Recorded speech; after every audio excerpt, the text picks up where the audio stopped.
بسم اللہ الرحمن الرحیم۔ جب میں پرائمری اسکول میں تھی تو میری کلاس کے ایک لڑکے کے ساتھ بڑی بحث ہوئی۔ میں بھول گئی ہوں کہ بحث کس بارے میں تھی، لیکن میں نے اس دن جو سبق سیکھا اسے کبھی نہیں بھولی۔ مجھے یقین تھا کہ میں بالکل صحیح تھی اور وہ غلط تھا، اور وہ بھی بالکل اسی طرح قائل تھا کہ میں غلط تھی اور وہ صحیح تھا۔ کلاس ٹیچر جو ہماری بحث سن رہی تھیں، انہوں نے ہمیں ایک اہم سبق سکھانے کا فیصلہ کیا۔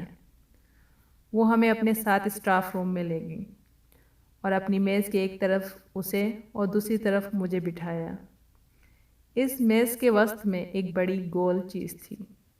میں واضح طور پر دیکھ سکتی تھی کہ یہ چیز کالے رنگ کی تھی۔ ٹیچر نے لڑکے سے پوچھا کہ اس چیز کا رنگ کیا ہے؟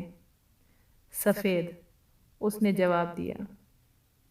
میں یقین نہیں کر سکتی تھی کہ وہ اسے سفید کہے گا، جبکہ وہ واضح طور پر سیاہ تھی۔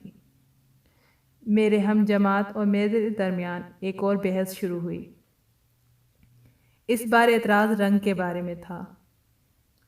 ٹیچر نے مجھے کہا کہ جہاں لڑکا کھڑا ہے میں وہاں کھڑی ہو جاؤں، اور اسے کہا کہ جہاں میں کھڑی تھی وہاں وہ کھڑا ہو جائے۔